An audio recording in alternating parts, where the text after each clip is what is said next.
right, so you're pleading guilty, or your client is pleading guilty to counts 57 through 62. It's all true. Do you Yes, there's a factual there's basis. a factual basis for those counts? Yes, I can see that. Okay. And we are back, Thank everybody for watching today. Please go ahead and hit that like button, y'all. You know it helps us out, and it helps you because it helps us. Y'all, the YSL trial is kind of over, but not really. See, today, rapper Young Thug Jeffrey Williams took a plea deal that will see him face significantly less time than he would have been facing if he would have seen this trial all the way out and lost.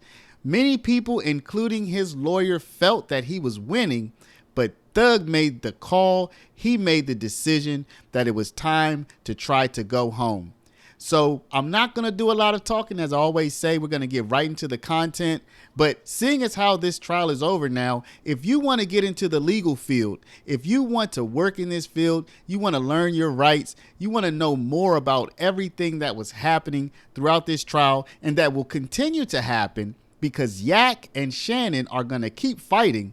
If you want to know more, go to our website, careerparalegal.com, put in your information, and join with us. Join up with me to learn, to become a paralegal, to learn your rights. So with that said, without further ado, don't forget to comment, like, subscribe, and let's get into it. I don't believe that we have. We have not signed the indictment. Okay. Probably be a good idea to do that. Does anyone have a copy? Because you don't? Okay. Where's the one we were using yesterday? We'll do that in just a minute. You can go ahead with the colloquy. And Your Honor, we don't have the waiver form as well. I believe that the court had one. That right here. I've got blanks. Y'all filled one out, right? We have. Okay. Thank you.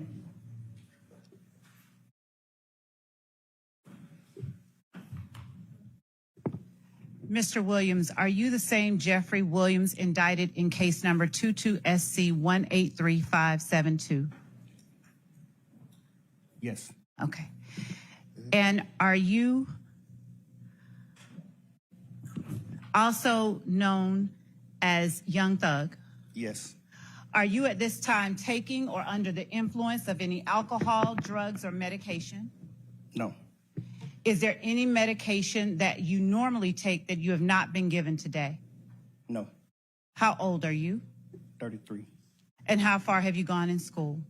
9. Say that one more time. 9. Okay. Are you able to read, write, and understand the English language? Yes. All right. Do you understand that you are charged with the following offenses? Conspiracy to violate the Racketeer Influenced and Corrupt Organizations Act, participation in criminal street gang activity, the leadership charge, participation in criminal street gang activity, violation of the Georgia Controlled Substances Act, 3 counts, possession of a firearm during the commission of a felony, and possession of a machine gun. Do you understand that? Yes. All right. And do you understand that you have the right to plead either guilty or not guilty to these charges, and that if you plead not guilty or remain silent, you will continue to receive a jury trial? Yes. All right. And have you received this waiver of rights form that I hold in my hand from your attorney and reviewed it with your attorney? Yes. All right. And is this your signature on the bottom of this form? Yes.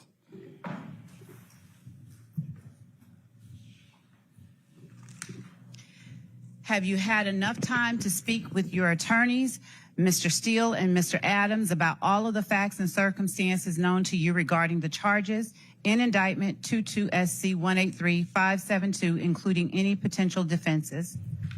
Yes. Do you need additional time to discuss this case with your attorneys? No. Are you satisfied with their services? Yes. Mr. Steele and Mr. Adams, do you on behalf of Mr. Williams waive a formal reading of this indictment? Yes, Your Honor. We do. And do you, Mr. Williams, waive any and all defects in this indictment, including any with respect to your name? Yes. Have you been arrested on these charges? Yes. The state is unaware of any outstanding warrants related to these charges. Do you or your attorneys know of any outstanding warrants related to these charges? Any what? Outstanding warrants related to any of the charges in the indictment? No, No. I don't believe so either, Your Honor. Okay. And I'm unaware of any as well, Your Honor. I am as well. Thank you.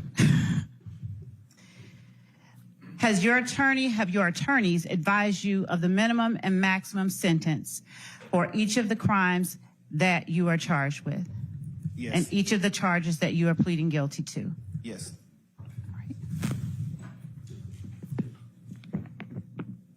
Your Honor, with respect to the charges that Mr. Williams faces, count 1 carries a minimum charge of 5 years and a maximum charge of 20 years in prison or up to a $25,000 fine or both. Isn't it a $15,000 fine because wasn't it the version of the statute in effect at the time, or was that the same for RICO? Was RICO 25? Yes, RICO was Okay. 25. All right. Thank you. You're welcome. Count 56 carries a minimum sentence of 5 years in prison, a maximum of 20 years in prison, consecutive to any other sentence, with a fine of $10,000 to $15,000 or both. Okay. Count 57 carries a minimum sentence of 5 years in prison and a maximum sentence of 20 years in prison. Count 58 carries a minimum sentence of 1 and a maximum sentence of 10 years in prison. Count 59 carries a sentence range of 5 to 30 years in prison. Count 60 carries a sentence Hang on, range. slow down just a second. All right, and that's for the amount of that drug that was found on 59, 5 to 30?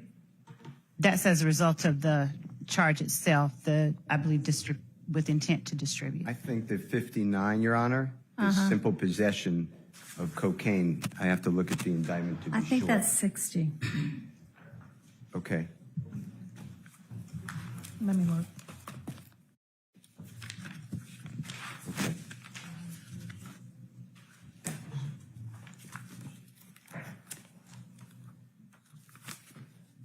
And Your Honor, 59 is codeine. Yes. And 60 is cocaine. Yes. So, Your Honor, it is with the intent to distribute. So my reading of the statute is that it carries the range of 5 to 30. okay. And Your Honor, also, as I have the indictment in my hand for Ms. Rosser, may I pass it to counsel for Mr. Williams? Yes. Thank you.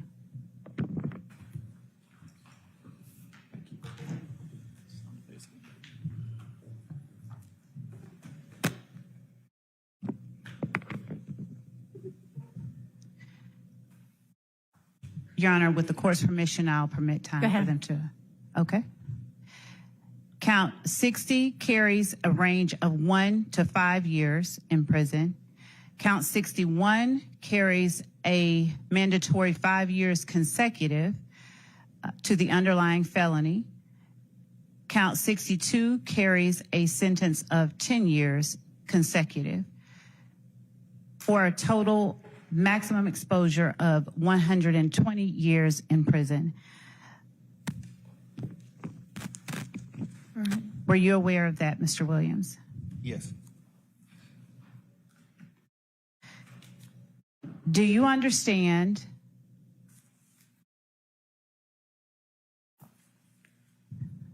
that neither the court nor the district attorney's office has anything to do with parole or the Department of Corrections or the Board of Pardons and Paroles, and that if you are sentenced to confinement in the Georgia Department of Corrections, no one can guarantee parole? You can say yes. Well, She asked you, do you say that? Oh, yes, guarantee ma'am. Parole. Your Honor, may I allow Mr. Williams time to finish signing the indictment? Mr. Williams, do you understand that this is a non-negotiated plea of guilty, and that since your guilty plea is a blind plea or a non-negotiated plea, the state is making a recommendation of sentencing to the court, notwithstanding the fact that this is a blind plea? You understand that, Mr. Williams? Yes. Okay. And Mr. Williams, were you aware of the state's previous offer that was turned down prior to your making this non-negotiated plea? Yes. All right. And Your Honor, at this time, the state is making a recommendation of 45 years with 25 to serve in custody, followed by 20 on probation, subject to the special requirements of 1615 for the gang statute. All right, and do you want to break down for me what your recommended sentence on each count is? Yes, Your Honor. The state is recommending on count 1, 5 years to serve. Count 56, 20 years to serve consecutively to count 1. Count 57, 5 years of probation to serve consecutively to count 56. Count 58, 10 years of probation to serve concurrently with count 57. Count 59, 5 years of probation to serve concurrently with count 57 and 58. Count 60, 5 years of probation concurrent with count 57, 58, and 59. Count 61, 5 years of probation consecutive to count 57. And count 62, 10 years of probation consecutive to count 61. All right, thank you. Mr. Williams, did you discuss the state's previous offer with your attorneys? Yes. Okay. All right, and so we're all clear that we're talking about the same thing. Can you put what the state's previous offer was on the record for me, please? I can, Your Honor. Thank you. The state's previous offer was a total of 43 years with 20 years, 5 years to serve on count 56, commuted to time served, followed by 15 years on probation. On count 58, the sentence was 10 years to serve in the Georgia Department of Corrections, consecutive to count 56. Count 59 was 3 years to serve in the Georgia Department of Corrections, consecutive to counts 56 and 58. Count 60 was 5 years to serve in the Georgia Department of Corrections, consecutive to counts 56, 58, and 59. Count 61 was 5 years to serve in the Georgia Department of Corrections, consecutive to counts 56, 58, 59, and 60.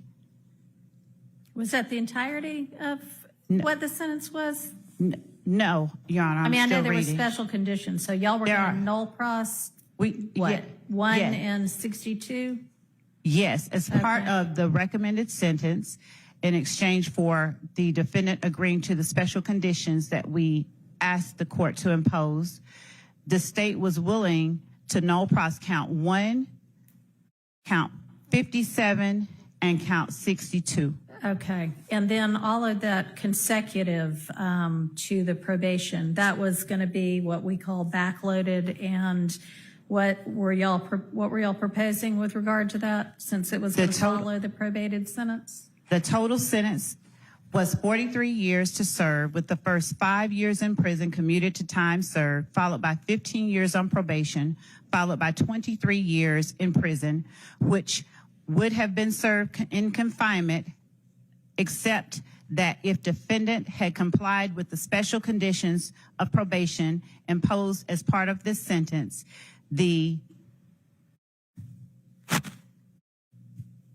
backloaded portion of defendant's sentence would have been commuted.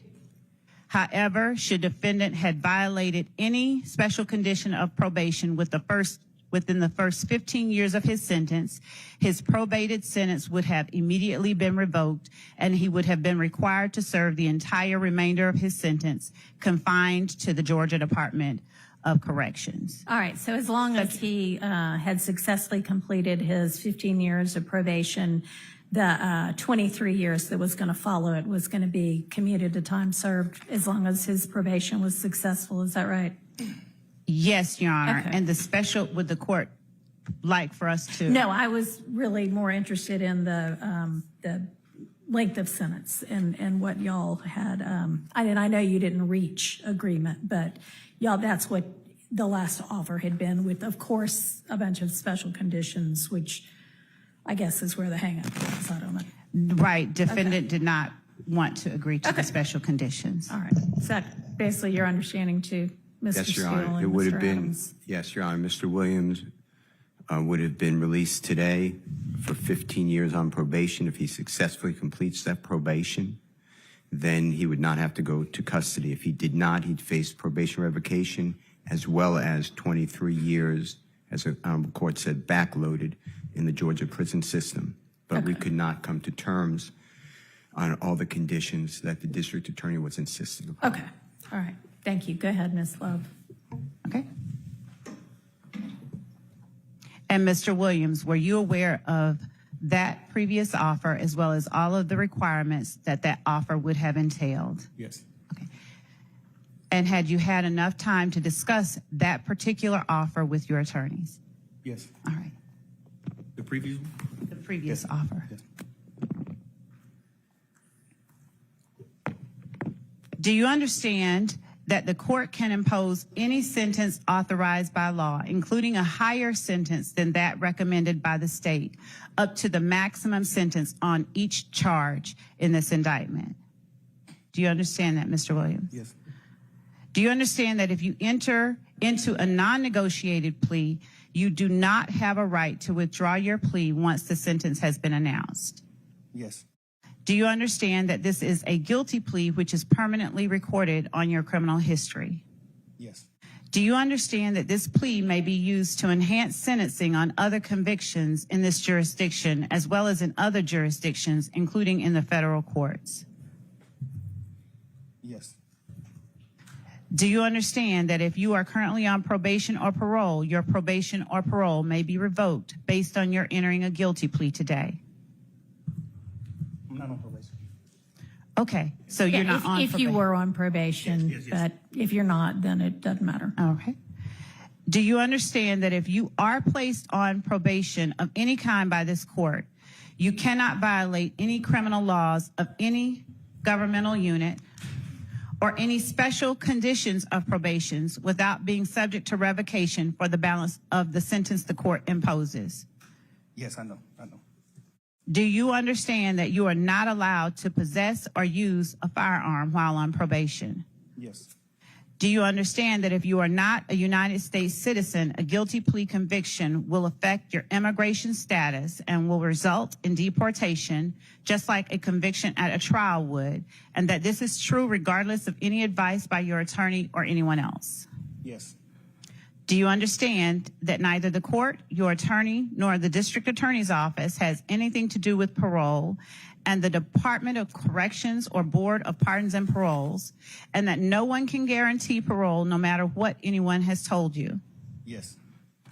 Do you understand that there may be other adverse or unfavorable consequences as a result of this guilty plea conviction, just as there would be from a conviction following a trial? For example, your guilty plea may affect the right to vote, the right to hold public office, the right to serve on a jury, the right to obtain a passport, the right to receive, possess, or transport a firearm, or the ability to obtain employment. Do you understand that, Mr. Williams? Yes. Do you understand that by pleading guilty to a felony, if you use, receive, possess, or transport a firearm, or if you use a firearm in a crime, you will be guilty of a felony, which may carry a sentence of up to 1 to 15 years in prison. Yes. Okay. Do you understand that you waive any and all defenses, including any mental health defenses, by entering a plea of guilty? Yes. Do you understand that if you went to trial, you would have the right to that if you continued at trial, rather, you would continue to have the right to a trial by jury, the right to see, hear, and confront witnesses called to testify against you, and the right to testify or to remain silent and not incriminate yourself? Do you understand all of those things? Yes. Do you understand that by pleading guilty, you are giving up the following rights? The right to a trial by jury. Do you understand that? Yes. The right to remain silent and not incriminate yourself. Yes. The right to confront witnesses against you. Yes. The right to continued assistance of counsel hired by you or to court-appointed counsel if you cannot afford an attorney at the continued trial of your case. Yes. The right to the presumption of innocence. Yes. The right to testify on your own behalf and to present other evidence. Yes. The right to subpoena witnesses and compel the production of evidence. Yes. The right to have the charges against you proven beyond a reasonable doubt. Yes. The right to appeal if convicted of these charges after a trial. Do you understand? Yes. Has anyone forced, threatened, or promised you anything to get you to enter a guilty plea? No. Is it your decision to waive these rights and enter a guilty plea because you are in fact guilty? Yes. Well, Your Honor, may I interject? You may. Your Honor, on count 1, which is the racketeering conspiracy count, Mr. Williams is tendering a plea under nolo contendre. As to count 56, which is participation in a criminal street gang activity as being a leader or a supervisor or organizer, Mr. Williams is also tendering a plea to this honorable court as under nolo contendre. The balance of the count, so he is tendering a guilty plea. Your Honor, Yes, ma'am. would the court like to hear from the state or not? About the NOLO issues? Yes. Sure.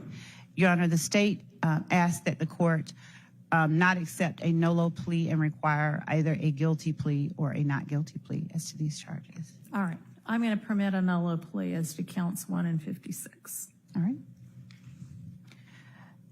Mr. Williams,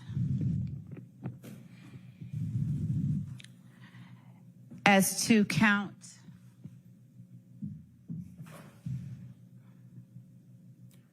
57, participation in criminal street gang activity, how do you plead? I plead guilty. As to count 58, violation of the Georgia Controlled Substances Act, how do you plead? Guilty. As to count 59, violation of the Georgia Controlled Substances Act, how do you plead? Guilty. As to count 60, violation of the Georgia Controlled Substances Act, how do you plead? Guilty. As to count 61, possession of a firearm during the commission of a felony, how do you plead? Guilty. And as to count 1, conspiracy to violate the Racketeer Influenced and Corrupt Organizations Act, how do you plead? Nolo. As to count 56, participation in criminal street gang activity under the leadership charge, how do you plead? Nolo. I think you didn't ask about count 62. As to count, thank you, Your Honor. As to count 62, possession of a machine gun, how do you plead? Guilty.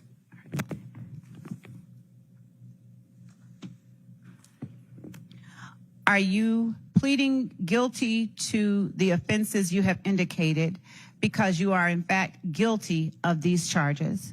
Yes. All right. Are your guilty pleas and your nolo pleas freely and voluntarily given with the full knowledge of the charges against you? Yes. Do you understand that you may have only a limited right to appeal this guilty plea conviction? Yes. Do you understand that you have only 4 years from today's date for a felony charge and 12 months from today's date you don't have a misdemeanor charge, but to file a habeas corpus petition challenging the voluntariness and constitutionality of this guilty plea? Yes. Your Honor, also, You have 30 days from today to file a direct appeal from this guilty plea and until the end of this term of court to file a motion seeking to withdraw the guilty plea, which does not mean it would be granted, but that's the time period, okay? What's a direct appeal? Well, you can talk to your attorneys more about it, but it would be up to one of the, like the Court of Appeals, I think is where this one would go.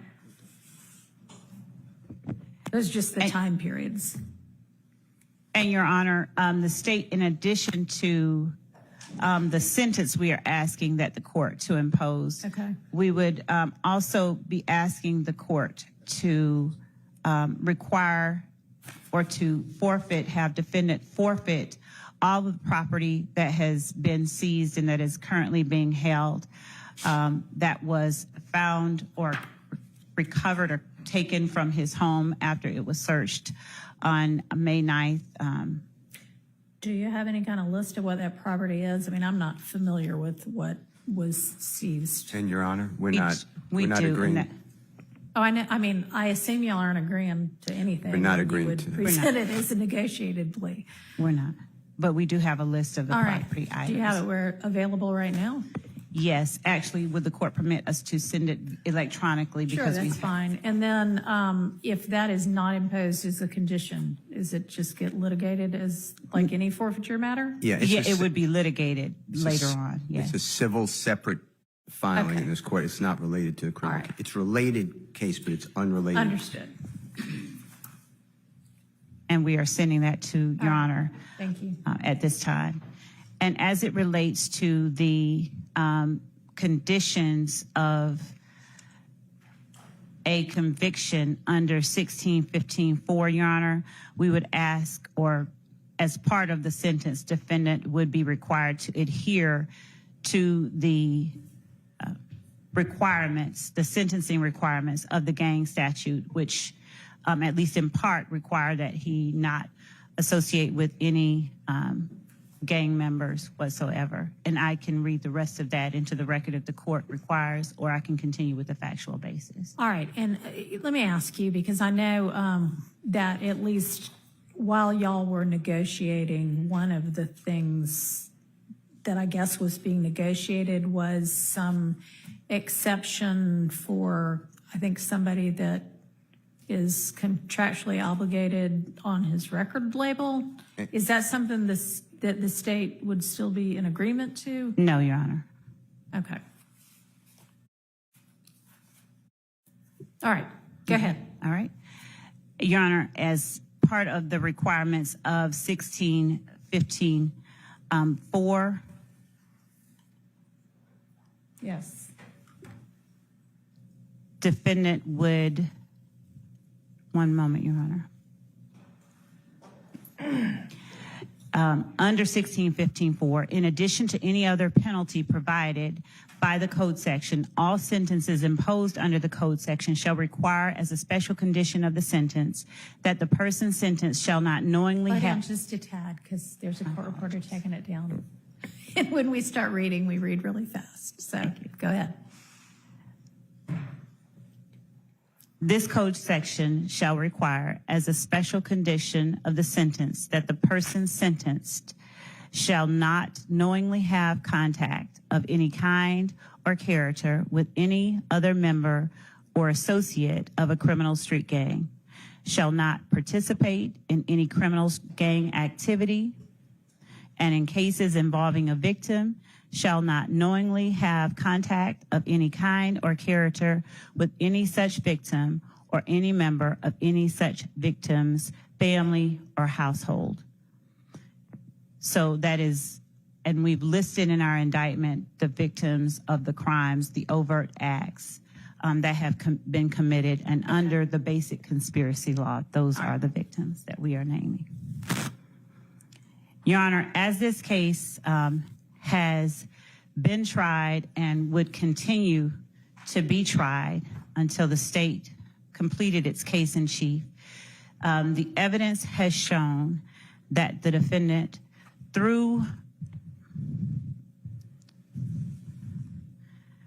throughout the time between 2013 to 2022 conspired with both indicted and unindicted co-conspirators to participate in the enterprise known as Young Slime Life, or YSL, through a pattern of racketeering activity. Throughout that time, multiple conspirators, both indicted and unindicted, and including the defendant, have committed overt acts intended to further the enterprise itself. With regard to the defendant, as far back, the evidence has shown, as 2013, the defendant, along with other YSL founding members, Walter Murphy, for one, committed an aggravated assault and armed robbery against Derek Dotson. The court has heard evidence of that presented through Adrian Bean, who was a co-conspirator in that particular act. The armed robbery of an Archillian Bennett back in 2013. As alleged in the indictment, defendant and unindicted and indicted co-conspirators committed acts to further YSL that included drug sales, aggravated assault, and murder. They used and furthered, rather, this conspiracy by using social media posts and music to assert the violent nature of and the dominance of Young Slime Life, which is also known as YSL. The defendant is charged with being a leader of the gang YSL, and evidence has been presented by accomplices and co-founders of YSL, Trontavious Stevens and Walter Murphy, and evidence would have been presented, in the words of the defendant himself, that the defendant, as shown by some of his own social media postings, was the founder, one of the founders of YSL, along with Mr. Stevens and Mr. Murphy. YSL formed, according to the evidence that has come out in this trial, in 2012, 2013, under the former version of the name of the gang called Rock Crew, or Raised on Cleveland.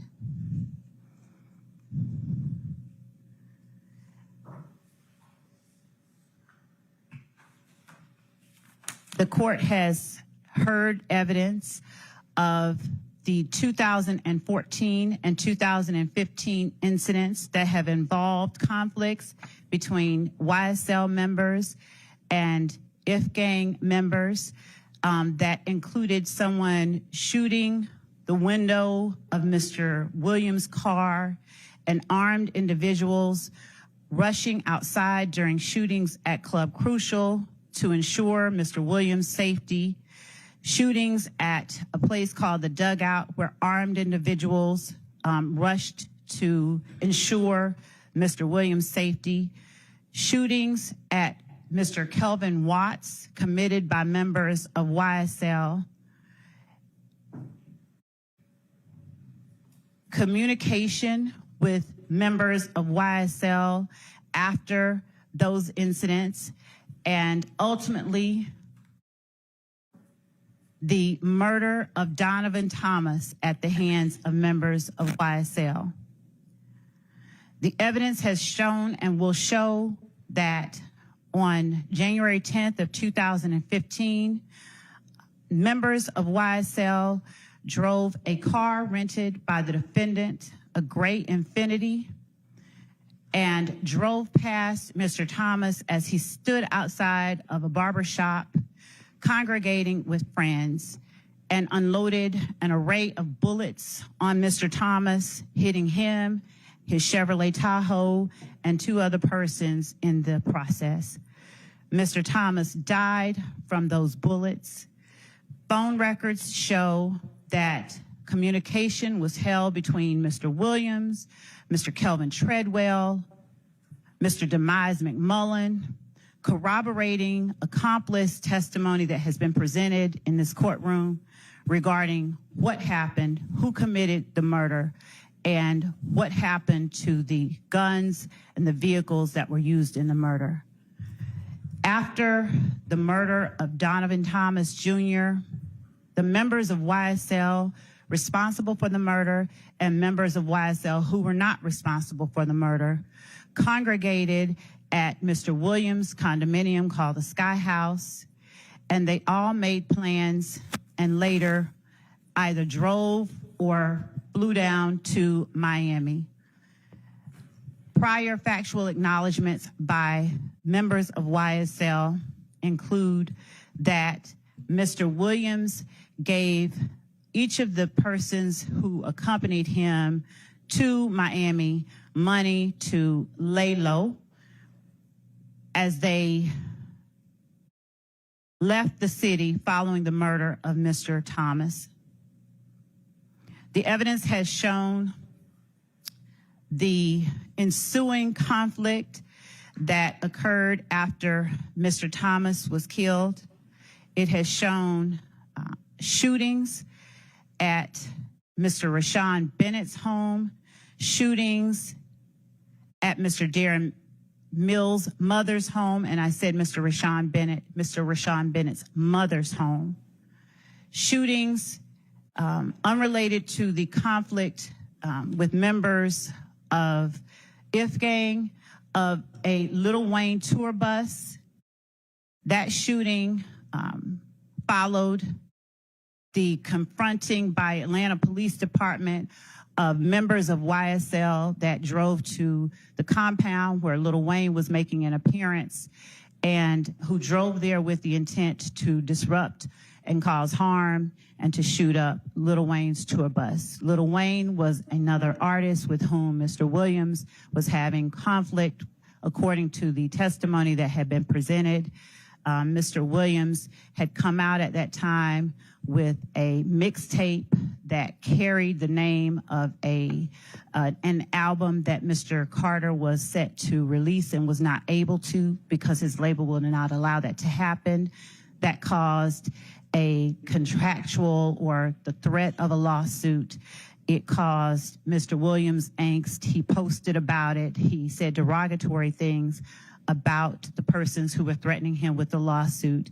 And as a result, he had to rename his mixtape to something different than what he initially intended.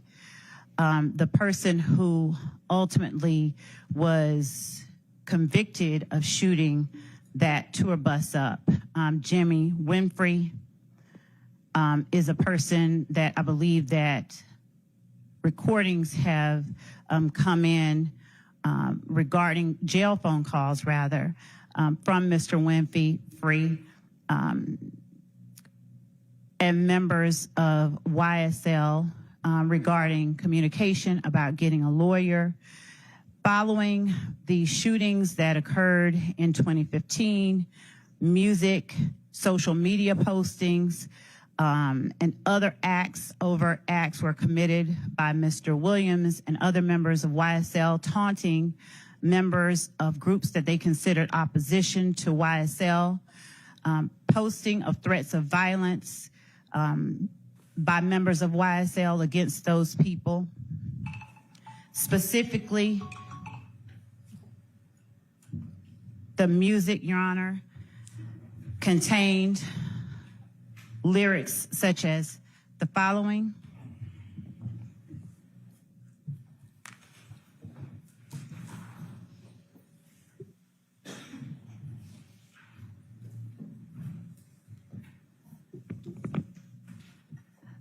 I rep my life for real, for slimes, you know I kill.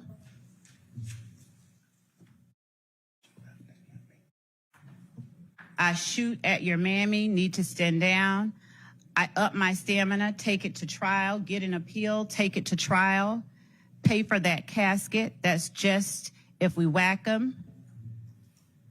YSL slimy and shady, watch me whack that bitch, pop 'em like a cyst, Glock with the assist.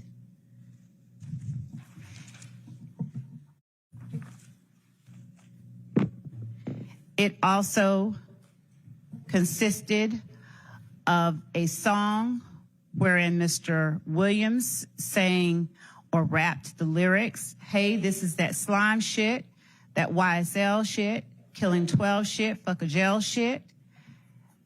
I'm in the VIP, I got the pistol on my hip, fuck the police. You praying that you live, I'm praying that I hit, this that slime shit. 100 rounds in a Tahoe, I'm prepared to take them down. Got banana clips for all these ends acting monkey. This is that slime shit, this is that mob shit. Fuck the judge, YSL, this that mob life."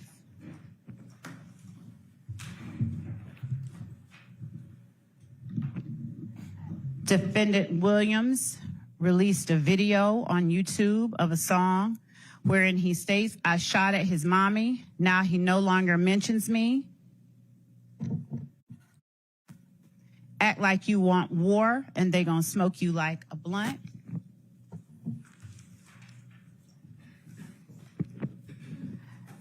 Another song, "I escaped every one of the licks because I was supposed to be rich. I don't care nothing about a cop. I'm just telling you how it is. I done did the robbing, I done did the jacking, now I'm full rapping. Gave the lawyer close to $2 million, he handles all the killing. We don't speak about shit on wax, it's all my business. We know to kill the biggest cats of all kittens."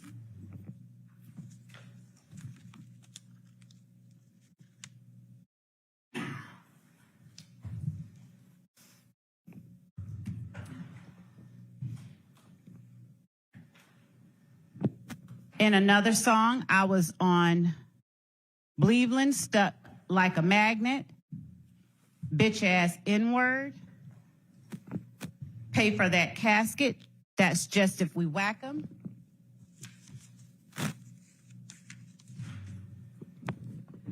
In yet another song, Defendant Williams raps, "Red just like Elmo, but I never fucking giggle, YSL won't fold. Pick his ass off from the balcony, wipe an end's nose. I'm gonna F for the cash, then she getting robbed by Tick," a reference to Trontavious Stevens. "All I ever wanted was the money, put your hands in the air if you dare. F and N, put him in a wheelchair."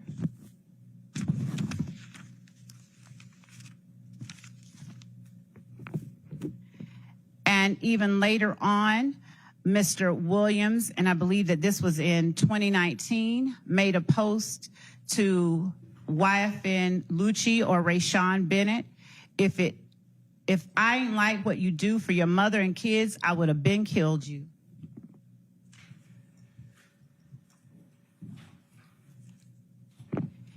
And in yet another song entitled "Anybody," Defendant Williams stated, "I never killed anybody, but I got something to do with that body. I got the streets on my back, carry it like I'm moving a body. I told them to shoot 100 rounds like he trying to movie the body. Ready for war like I'm Russia. I get all types of cash, I'm a general."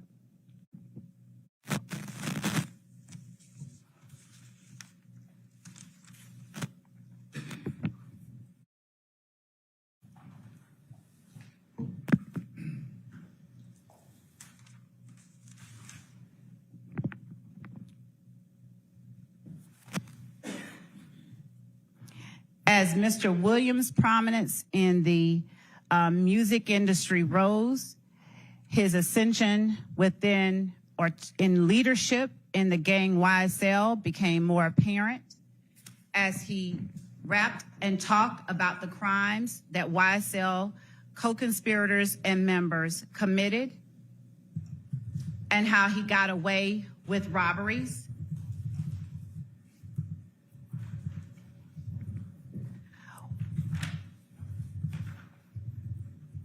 With respect to the Donovan Thomas murder, the court has heard evidence through phone records that within 6 minutes of the shooting of Donovan Thomas Jr., a phone call was made from Demise McMullen's cell phone to Defendant Williams' phone. And then immediately after that call, Mr. Williams calls his sister Dora Greer and then calls Kelvin Treadwell. There is then a series of calls between Dora, Greer, and Treadwell, and then Treadwell calls Demise McMullen or Nard. All of those calls happen within 15 minutes of the 911 call. And as I have stated before, the court has heard accomplice prior inconsistent statements about who committed the murder itself and what happened afterwards.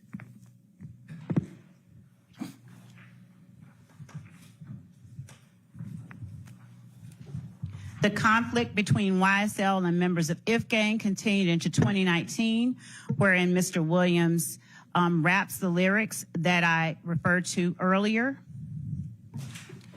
In May 2019,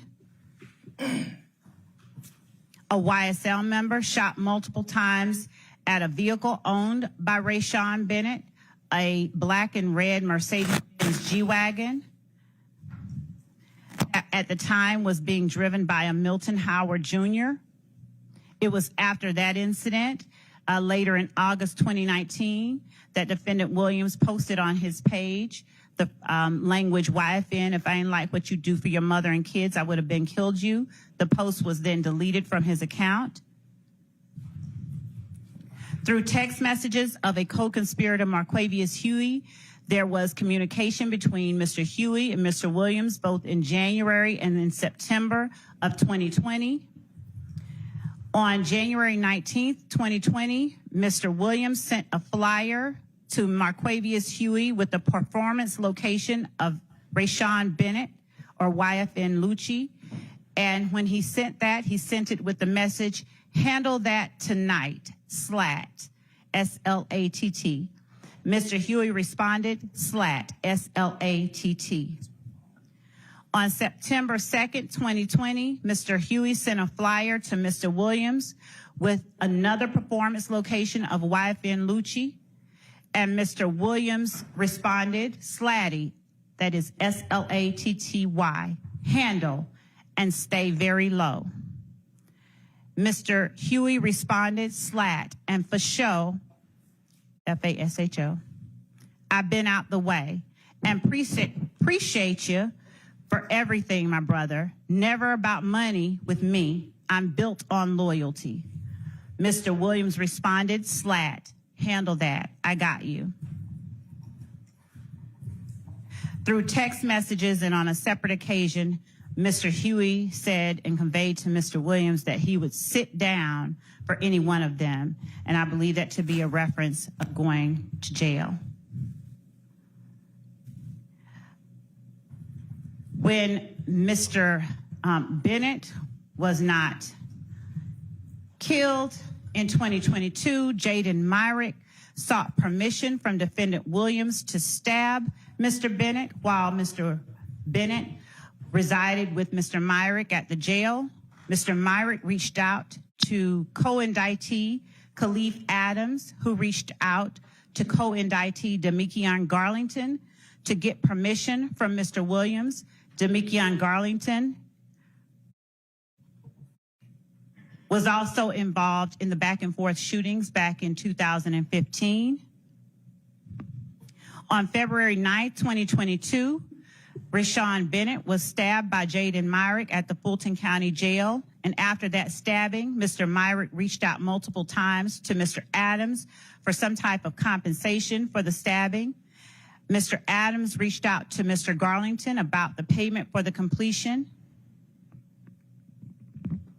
On February the 22nd, 2022, YSL co-conspirator and co-indictee Christian Eppinger called YSL co-conspirator Antonio Sumlin to get permission to finish what Mr. Myrick could not complete, that is the killing of Mr. Bennett. Mr. Eppinger asked for payment for a lawyer. However, these calls were intercepted and Mr. Bennett was relocated. In March 2022, information about the stabbing made the news, and shortly thereafter, a series of violent offenses occurred. On March 11, 2022, YSL associates Christian McMiller and Darius Ford were gunned down. Mr. McMiller is a childhood friend of Mr. Williams. Mr. Ford was also a friend of Mr. Williams. On March 12th, the day after, There was a shootout near the Cleveland Avenue area. A shooting by a YSL associate, Stephen Harris, in YFN territory occurred, and a YFN member was shot in the head. March 11th through March 14th, there were a number of social media posts going back and forth between members of YSL and YFN. One of them was a post by Shannon Stillwells. We ain't the only ones who ain't gonna be crying, that's going to be crying. After a posting was made by Mr. Watts picturing him, Mr. Shamel Drinks, and Mr. Jasper Walters,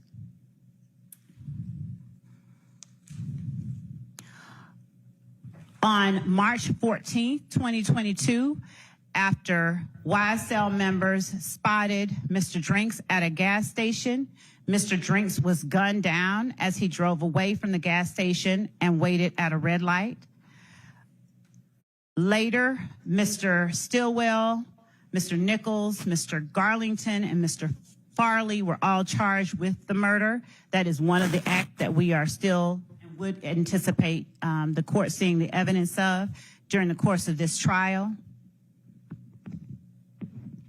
After grand jury warrants were issued after this indictment for Mr. Williams and 27 other co-conspirators, following searches of phones, wiretaps, and other information that led police to understand the role that Mr. Williams played in the YSL street gang and enterprise. Mr. Williams' home, he was arrested at his home and a search warrant was executed inside his home. While at his home, a sale amounts of illegal narcotics, including those that he is charged with in this indictment, was found.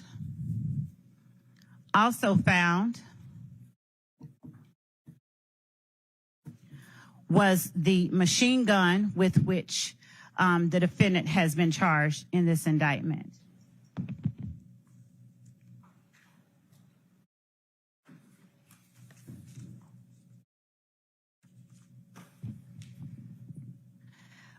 The gun had a switch. The narcotics included marijuana, codeine, and cocaine. And inside the home were also other guns besides the guns with a switch. The items were seized, and again, Mr. Williams was subsequently arrested, along with other YSL members at Mr. Williams' home. Your Honor, that is the evidence that I believe has been shown throughout the course of this trial and that the state would continue to show. There are several messages between Mr. Huey and Mr. Williams inside the cell phone one of the cell phones that were recovered from Mr. Huey. Besides the messages about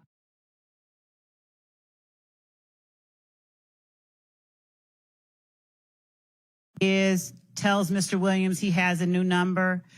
Mr. Huey asks Mr. Williams, hey, my brother, I'm fucked up. You ain't got nobody I can pull up on and have something in my pocket. Mr. Williams responds, slat, let me call BEO. Mr. Huey responding, slat, I need you, my brother. Mr. Huey saying, asking whether or not a lawyer was going to go and talk to another YSL associate, asking Mr. Williams to send him some money to pay his lawyer off. Mr. Williams asking Mr. Huey, who had been accused of armed robbery, what did he want? Mr. Huey responded with a number. Mr. Williams responded, slat. After Mr. Williams stole a star ring from one of the victims in the indictment, he asked Mr. Williams, do you have a star ring? Mr. Williams said, yes. Mr. Huey said, slat, you can't cash at me $500 so I can make a payment to my lawyer. Mr. Williams responded, slat. Mr. Huey sent him his phone number. Mr. Williams assured him through his responses, SLAT, that he would take care of them. Throughout Mr. Huey's phone, you see messages of this nature between Mr. Huey and Mr. Williams. The court, again, will hear that as this trial continues. The recommendation that the state previously made prior to us reaching this point was made with the hope that Mr. Williams would agree to certain special conditions of probation that we asked him to adhere to, and that he would take ownership and responsibility for being the leader of YSL. Given that those negotiations have broken down, we are asking that the court sentence Mr. Williams as we have asked earlier. And prior to the court imposing a sentence, we would ask that Ms. Shawana Edmonds, who is the mother of Mr. Thomas, be allowed an opportunity to make an impact statement. And that is all that we have, unless the court has questions. Okay, well, given that Mr. Williams is not charged with the murder of Mr. Thomas, I don't think that that is applicable here. I checked on that, Your Honor, with respect to count one. As a co-conspirator, Mr. Williams is responsible for all of the acts of the other co-conspirators, the overt acts. The overt act of the murder of Donovan Thomas is one of those acts. I know, and this trial is not complete, and so y'all have not yet proven that. Not to mention that you dismissed the murder charge against one of the co-defendants who already fled, so. Not for that case, Your Honor. That was that was Mr. Drinks. Okay. We have not dismissed any. All right, well, if there is a conviction on the RICO or murder count following the close of this trial, that would be the appropriate time for the victim impact statement to be made. All right, Mr. Steele or Mr. Adams, does the defense want to put anything on the record? Obviously, you need to make a recommendation.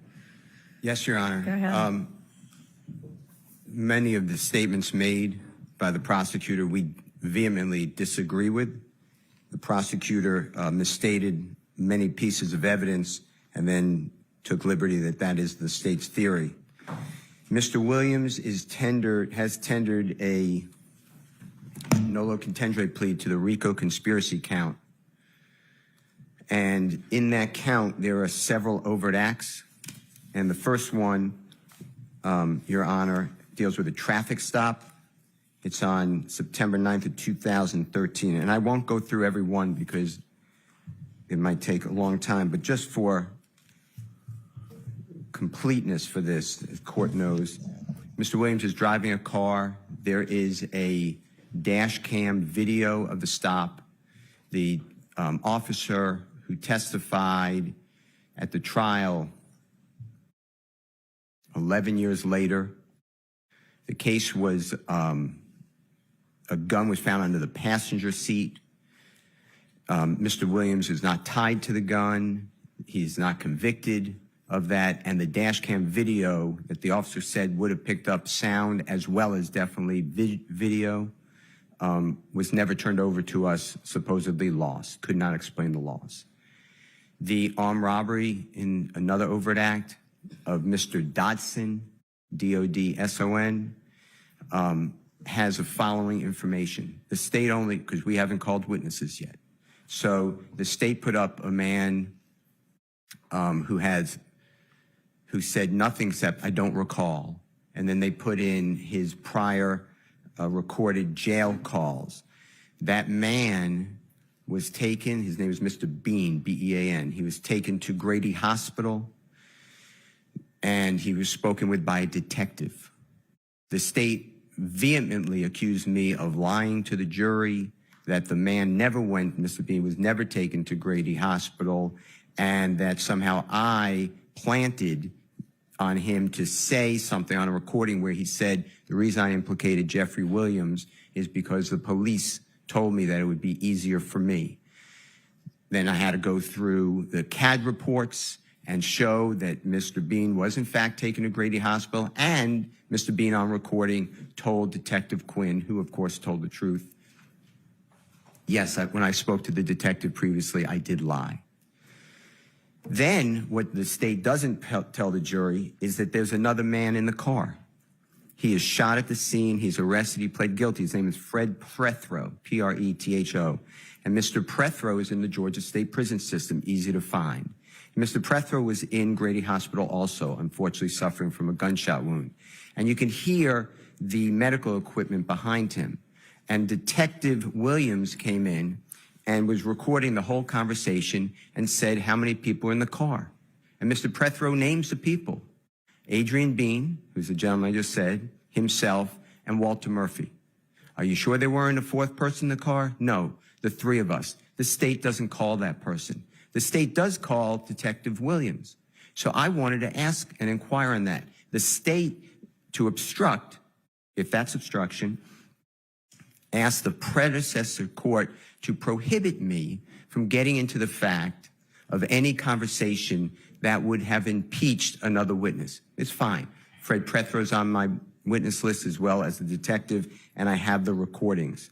In addition to that, Walter Murphy gave a statement while in the hospital, and his statement is very interesting. It's two different police reports, signed the same date, which is September 11th of 2013, and on the first 7 lines of the police report, they're identical. Then all of a sudden, when it gets to on the right-hand police report, it says Mr. Murphy stated that there were 3 people, I believe, I have to go back, in the vehicle. On the other police report, it states Mr. Murphy stated there were 4 people. There's no reason that they should be different. They're both signed the same. The state doesn't call that officer at all. I tried to ask Mr. Murphy about it. The state objects, and the predecessor judge sustained the objection. Mr. Williams was not involved in the Mr. Dotson. Miss Bennett, that was Mother's Day, May 12, 2013. She reports allegedly an armed robbery. The detective who testified here and investigated stated he never took out arrest warrants from Mr. Williams. And he wrote in his police report, Miss Bennett is not truthful. That is the case that the state is talking about. The state then, there was Brady evidence that they don't turn over, and we find out about it in court after they arrest Miss Bennett because they say she's not cooperating, and it comes out that she told the prosecution over and over again that this did not happen the way that she reported it, and she doesn't remember. As to Donovan Thomas, and Mr. Williams has nothing but empathy, sympathy, and sorrow. They were friends. It is a lie. What the prosecution put before this jury is a lie. What happened here is the prosecution comes up with a theory because they need a motive, they think. I know you don't need a motive in reality to prove a murder case or any other case, but they wanted a motive. So they made it where Mr. Williams and a gentleman named Rich Homie Kwan, his name is Mr. Lamar, he's a performer, and Mr. Williams and Mr. Lamar were close. There are public documents, recordings, Mr. Lamar being interviewed almost every year, and then he talks about his time with this band or group called Rich Gang, and he says every year up to this past year, he, God forbid, died. We can't call him as a witness, how close he is to Mr. Williams. The state, though, made it in this case, or tried to make it, that Mr. Williams and Mr. Rich Homie Kwan are enemies because Rich Homie Kwan will not sign with a record label that has nothing to do with Mr. Williams. Mr. Williams doesn't sign to that record label. That record label is owned by a gentleman named Brian Williams, also goes by Birdman, wildly successful. He started Drake's career. He started Mr. Dwayne Carter, performer known as Lil Wayne's career. He started Nicki Minaj's career, just fabulous, powerful person, well-respected in the industry. But the state wants it to be that Donovan Thomas interceded and would not let Rich Homie Kwan sign to Mr. Brian Birdman Williams. And that is the reason that Jeffrey Williams had a feud and killed Donovan Thomas. Your Honor, what the evidence would really show if we kept going to trial, and I could tell you that Mr. Adams and I never thought we'd be in front of this honorable court. We always thought it would go all the way through trial, was the state is saying that Rich Homie-Quan and Jeffrey Williams don't speak since the fall, and they have a bad relationship the fall of 2014. We would have shown, and we served on the state, December 15th, 2014, Jeffrey Williams in a private plane with Mr. Lamar or Rich Homie-Quan, and they are high-fiving and laughing with each other.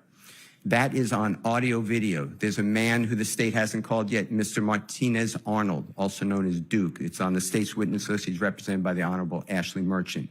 He's on that plane as well. He would have identified the item, and he would have testified that Mr. Williams and Mr. Lamar were very close in December 2014. Then on December 29th of 2014, Mr. Williams, Mr. Rich Homie-Quan, Mr. Arnold, others were at Brian Williams' home in Miami, Florida. There was a posting by Mr. Lamar, Rich Homie-Quan, and a picture of Mr. Arnold and Mr.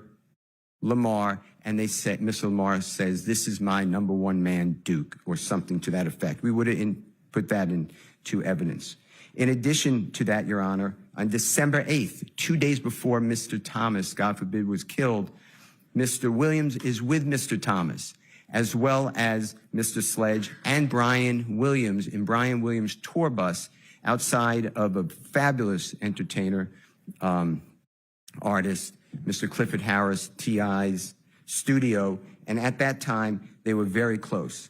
But you also have the detective with the gang unit, Detective Underwood. I asked her within the last 2 weeks or 3 weeks, did you do any, and she was on the gang unit the entire time, including today. And I asked her, do you have any evidence about Mr. Williams and Mr. Thomas being close friends? And she said, yes, of course I knew that. I said, how about in January of 2015, close to the time of Mr. Thomas's death? She said, yes, they were close friends. Mr. Michael Sprinkle, he's a deputy district attorney in the Fulton County DA's office. He has a recording with Mr. Treadwell. You've heard the name O.G. Bentley. And in that, they're going through the evidence. And Mr. Treadwell, it's important because he has a child, two actually, with Mr. Thomas's sister. So he's family. And Mr. Sprinkle states this is 2018, this is after the rental car, this is after all of the interviews of Mr. Copeland, this is after the interviews of Mr. Zachary. Mr. Sprinkle's in some of those interviews with Mr. Zachary. Mr. Sprinkle on tape, on recording, states, I do not know why anybody thinks Jeffrey Williams is involved in this killing. He and Donovan Thomas were close friends. It makes no sense to anyone. And Mr. Williams was never arrested, never charged, even in this, as the court just noted, with anything to do with Donovan Thomas's, God forbid, killing. In addition to that, Donovan Thomas has a place that he used to stay with a group of people on Auburn Avenue. Jeffrey Williams performed and did a music shoot there to try to help other people who are suffering in poverty to get out and to be able to be seen and to broadcast their music. Jeffrey Williams does that for everybody because he comes, Your Honor, from the struggle of total poverty, seeing people killed. He saw his brother die right in front of him, and the law enforcement, I'm not blaming anybody, everybody's on edge, but law enforcement would not get any help for him because there are all these people around.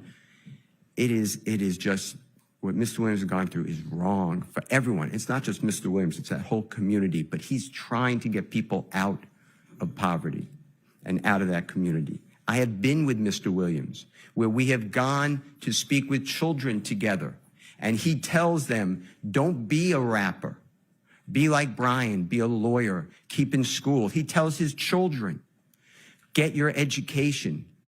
His family, his whole being, Your Honor, is trying to break the chains of poverty for others, and it has been spun in this courtroom with false statements and allegations against Mr. Williams at every turn. In addition to that, Your Honor, the state talks about the fact that Mr. Williams takes people to Miami. You would have heard evidence if we went forward. I put all these people on my witness list. Not one person on my witness list has been interviewed by law enforcement or the prosecution. They have investigated this case for 15 years. They haven't interviewed all these people. That Sprinter van that you heard about, that was already booked days before. Going to Miami, Florida, Mr. Williams and Mr. Brian Birdman Williams, they did a video shoot for a music video. If anybody would have gone further with the expert for the state, they would have seen that Mr. Williams' cell phone does not contact any of the co-defendants that are named here in Miami, and Mr. Williams stays at a separate location than any of those persons. He would always take people who can't afford it on airplanes, on buses, on tours, to his concerts. He let everyone go because, Your Honor, they never left that area. He wanted to show people you have an opportunity. The world is big. Mr. Williams gave jobs to everybody who'd want to work. He'd give them jobs and security, and I'm not insulting them. They really weren't their jobs, but they were being mentored, but they were given titles and tried to give them respect and opportunity. But if they did not wish to work, Mr. Williams would not allow them to work with them. This has all been turned on its head by the state. The fact that the state has put in Mr. Williams' lyrics are offensive. Mr. Williams has tens of thousands of recordings. On our witness list, we are bringing in all of his people, his recording artists, his engineers, his managers, his record label, and an expert, the Honorable Dr. Eric Nielsen, to talk about how Mr. Williams creates his music. His music is then changed around and merged. Mr. Williams, some of the lyrics you just heard are not even uttered by Mr. Williams. The state has no idea when these lyrics were made. Some of them were made before the shooting of Donovan Thomas that the state is saying this applies to the Donovan Thomas killing with the Tahoe. They are so far afield of where we need to be when we are trying to, God forbid, take somebody's liberty, Your Honor. The state is talking about things like F the judge and I rep my life for real. That's not even said by Mr. Williams.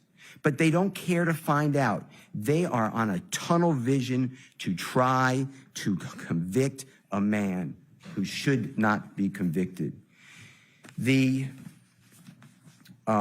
statement about I never killed nobody, but I got something to do with that body. If the state just bothered to talk with anybody, that is a Nicki Minaj song with Jeffrey Williams. It is written by Nicki Minaj. That is on the text messages I gave, not the text message, the Instagram or Twitter rather, that I gave to the state. That is out well before this, but the state doesn't care. This was out in 2015 or 16 or 17 or 18, I can't remember, I think 18, where Mr. Williams is asked who wrote anybody, and his response is anybody who's written by Nicki Minaj, and it was. But it was really written and sung, it's a takeoff of a song by Tupac. There's a song that it parallels, which is an inspiration. But here we are with the state. Also, I never killed nobody, but I got something to do with the body. The next line comes up is, it's a truancy body. The state can't explain that, so they just conveniently leave it out. Your Honor, there were wiretaps on this case. Mr. Williams, it was going to come out, there was an application to wiretap his phone. The state never presented to a judge. That speaks volumes. The leader of the YSL criminal street gang, who has been involved from 2012 until his arrest, and even according to the state, while we sit here, they never even tried to wiretap his phone. It might have been because they don't really know what his phone number is. So all these communications you're being told about with Mr. Huey, I'm not so sure the state could have gotten anybody to say that's Mr. Williams' phone. This is how the trial has gone for us. But we sit here for almost 2 years since we did our jury selection initiation on January 4th, 2023. Mr. Williams has been sitting in a jail since May 9th, 2022. This is 2.5 years waiting for the conclusion of the state's case and a verdict from the jury, and that's why he is tendering this plea. I'm telling the court this, and the court knows when you came out the first time. It's very hard for Mr. Williams. I am not supportive of what we're doing right now. I'm not against it.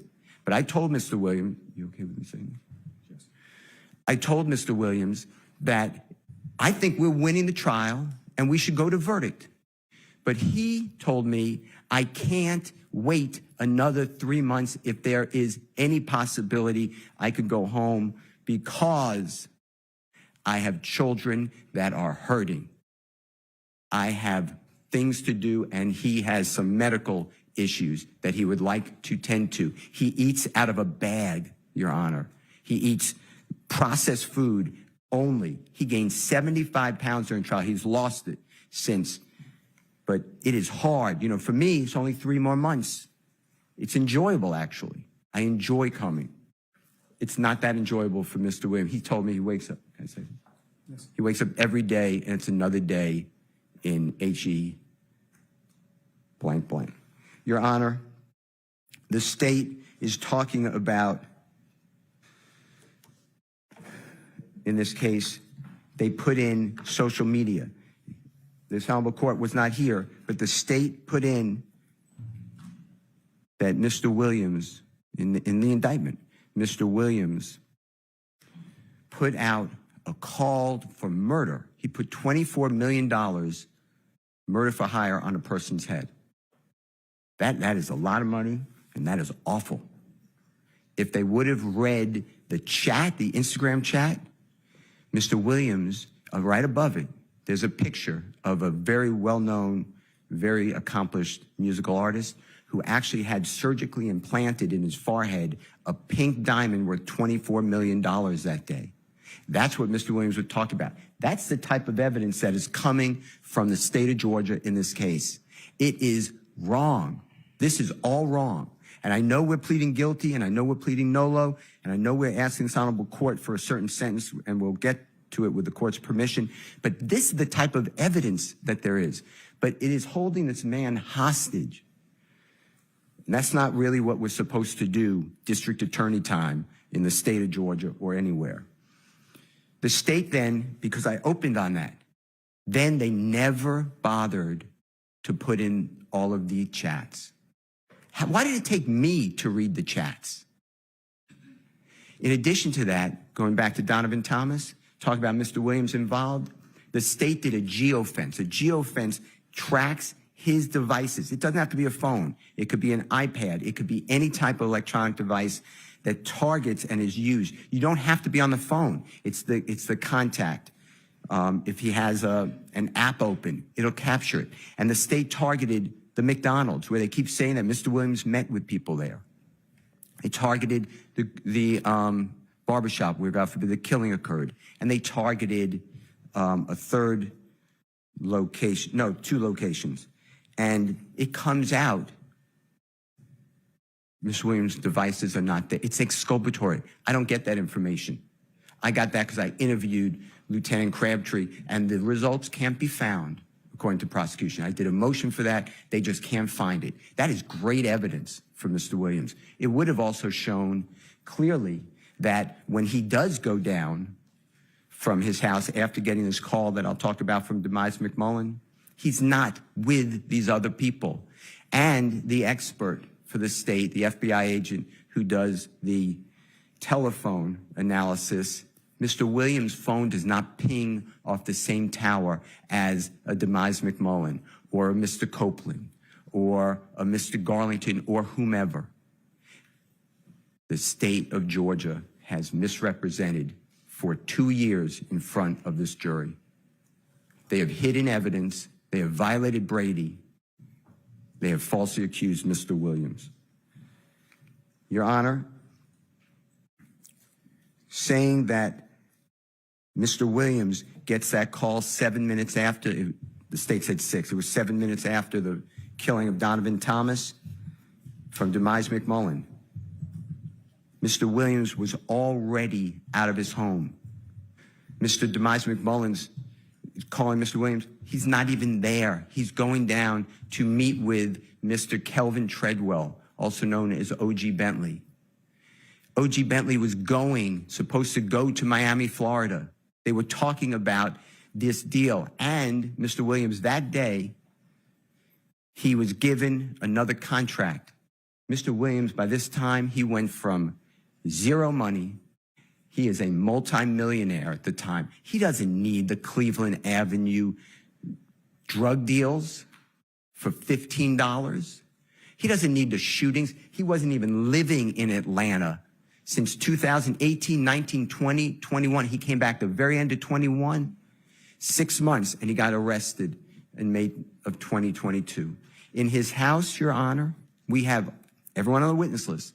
There are 12 people living at that house. Mr. Williams opens up any of a car that he has. He'll rent cars for people. Any home he has, he will allow people to live in hotels because people that he knows, unfortunately, are homeless. And he gives them all places to stay, cars to drive around. He is not involved in criminal activity. Mr. Williams just got back in our country. His passport shows it. Right before he was arrested on May 9th of 2022, there were other people in that house with the drugs and the guns. There are people whose the guns are in their names. They were going to come in court and claim the guns. Everybody else was doing as well, but Mr. Williams has entered a guilty plea. I'm not going back on that, but I just want you to know that this case is just wrong to do to somebody with no bond and to hold him hostage. He wants to, you may not do it. He's aware of that. He's aware of that. But the state offered him 15 years on probation, but they keep piling on these conditions. He just said, he made up his mind. He said, I'm just going to go with it. I got to get home. Judge may not let me home, but I'm not doing these conditions and admit that I'm the leader and I'm involved in the killing and my music just promoted everybody to do it. He's not going to do that. So he did not do that. And that's how we wound up here. The state, the night of the killing, people came to Mr. Williams' home. The state tells the court, he said, lay low. What they don't tell you is right after that, he gave money to Mr. Sledge, who said, they're going to kill me. They think I did it. And Mr. Williams said, if you had anything to do with it, I don't want to be with you. And Mr. Sledge said, I just need a hotel room with my children and my bride or my significant other to get to. And Mr. Williams said, be safe, lay low. That's the lay low. In addition to that, Mr. Williams told Mr. Copeland, Mr. Copeland's with the police. Hours after the killing of Mr. Donovan Thomas, Mr. Copeland goes to the police department. Mr. Williams is the person who told him to go. Mr. Copeland said, what do I do? They're shooting at my house, at my family's house, at my significant other's mother's house. And Mr. Williams said, if you had anything to do with the murder, get out of here. Mr. Copeland denied it. And Mr. Williams said, then go tell the police. Mr. Copeland said, you want me to go to the police? And Mr. Williams said, if you had nothing to do with it, they think you did it, go to the police. In addition to that, Mr. Copeland said, well, I'm going to retaliate. Mr. Williams told him, don't do that. Let 12 handle. That's on recordings. That is on recordings on January 11th of 2015 with Detective Thorpe. Your Honor, as far as Dwayne Carter, a performer known as Lil Wayne, Mr. Williams had no conflict with him. They are friends. We were presenting evidence that right before this shooting of the tour bus is April 26th of 2015. Mr. Williams is performing in New Orleans area. And that's the area where it's Holly Grove, where Mr. Carter, or Lil Wayne, the performer known as Lil Wayne, comes from. And in order to drum up popularity and interest, people get on the internet and they start what's called rap battles, arguments, feuds. That's what happened here, and you would have heard testimony from Mr. Williams' management that they said, start a rap battle. It'll be better for your career. Mr. Dwayne Carter is aware of that. Mr. Dwayne Carter is interviewed. The state's aware of this. He has interviews after this. Are you mad? What's the real deal with Jeffrey Williams? He states, no. He's great with me. He brought popularity to me. He loves me. He idolizes me, and I love working with him. They did an album together. In 2014, they're in the studio together, making music together. It is all made up that Mr. Williams is involved. Mr. Williams gives a statement. The state refuses to put it in and then stop me, the previous judge, from cross-examining the detective. His name is Racy. He met with Mr. Williams in the DeKalb County Jail on the 15th day of July 2015. Mr. Williams is arrested that day. And there's a long interview. And Mr. Williams waives his right to counsel. He tells them, I'm his lawyer. They say, you don't want to speak to us? You don't have to. He said, well, I'll speak with you. And they asked Mr. Williams these questions. What about Lil Wayne's shooting? He said, it was outrageous. I love him. That's my idol. I love Lil Wayne. How about this battle? He says it's promotion.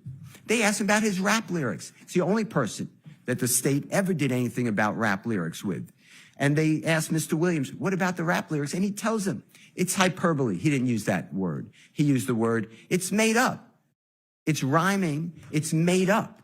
Not like the state is saying that I rap lyrics for real. That's not even Mr. Williams' utterance. Your Honor, the point I'm trying to make to you is what the state of Georgia has presented to this jury in this courtroom the past year has been full of untruths, and they know it. The state says that Mr. Williams had a conflict because he named an album with Dwayne Carter, and Dwayne Carter didn't like that. Dwayne Carter's interviewed. He said, that was one of the nicest things anyone could have done to me. It shows how much he really appreciates me. It shows respect and honor, and I appreciate what he did. The state knows this. With regards to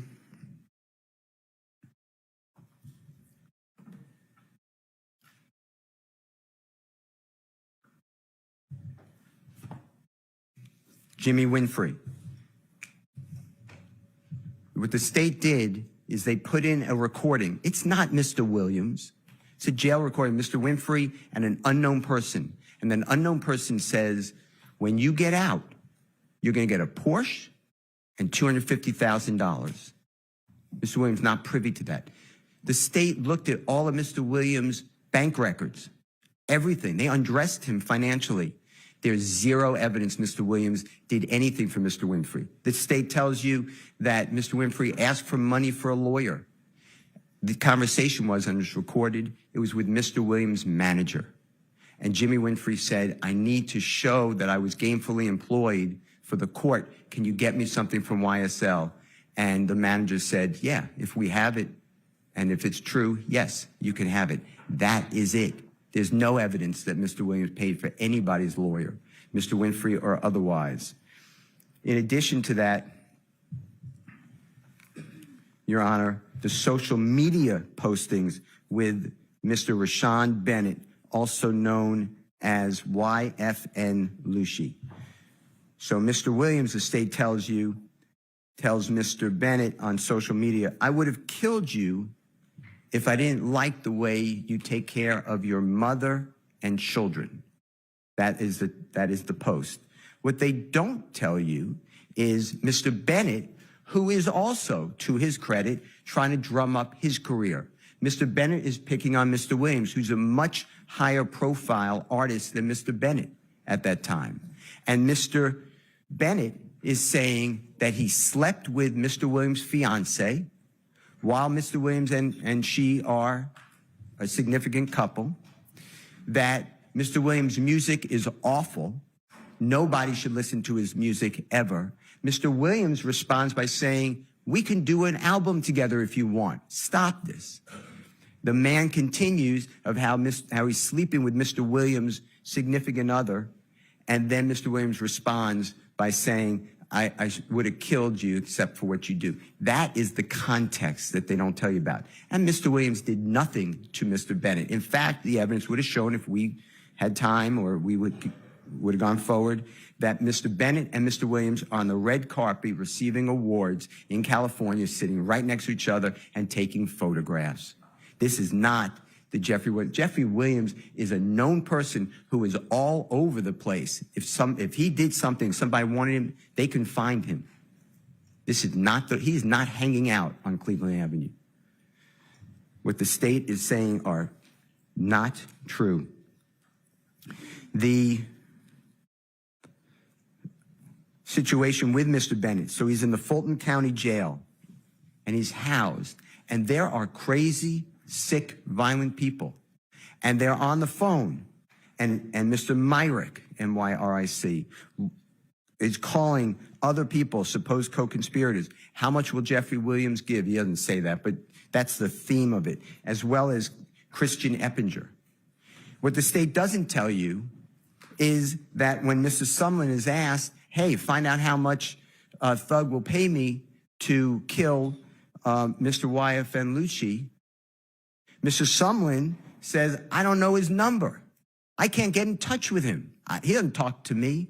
And that's because, Your Honor, since 2015, and he means no insult, but Jeffrey Williams has had zero contact with Shannon Stillwell until this case, Kenneth Copeland, Demekian Garlington, Justin Cobb, Demise McMullen, Mr. Sledge, Mr. Murphy, all these people. This is a lie. This is a 100% lie, and that's why we tendered a nolo plea to being a leader of a criminal street gang. Mr. Williams is not a leader. In fact, if it would go forward, on Mr. Huey's phone, there are conversations with Mr. Copeland. And they both say how Jeffrey Williams is a zero, and F him. And they don't talk to him, and Jeffrey Williams never does anything for them. Mr. Huey, Mr. Williams met later. He met him closer in the time of 2020. Mr. Huey's father went through a horrible episode that Mr. Williams knew, and that's how Mr. Williams knew his son, who's Mr. Huey. And Mr. Huey's on hard times, and Mr. Huey's making mistakes. And Mr. Huey, supposedly, Mr. Williams believes, armed robbed a man named Chandler Durham, D-U-R-H-A-M. Mr. Durham is Mr. Williams. He's a fabulous record engineer. And Mr. Williams states, give him back, tell him to give back the property or he's going to die. The state puts that as an overt act. No one dies. The property doesn't get returned. Mr. Huey ignores Mr. Williams.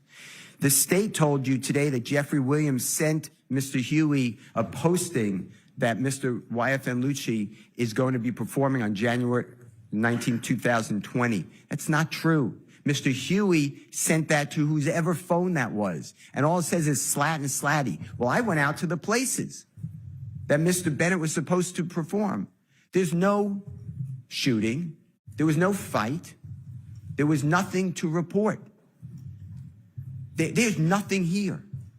In addition, the state says same thing on September 2nd, 2022 on Mr. Huey's phone. I'm not conceding that was Jeffrey Williams even having a conversation with him, but even if it was, it doesn't show anything. It says slatties, lay low. Lay low means don't do anything. Get out of the way. That is what it is. That is Mr. Williams' role. Mr. Williams, there is evidence in the record, and there would have been more. He takes people on tour with him. He takes people in the mall with him. But when they do crime or do things to people, for instance, there was a prostitute, and several people gave that prostitute money, $500. And the prostitute, at the end of the $500, getting $500 from several people, had sex with a person, and then she was armed robbed. So all the money came back. Mr. Williams wasn't involved in that, but he heard about it. He made those people find the prostitute and repaid her every dime.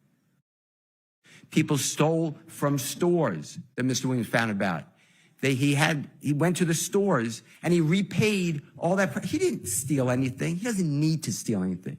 Your Honor, Mr. Williams stands with Elton John. Elton John called Mr. Williams the next coming of John Lennon.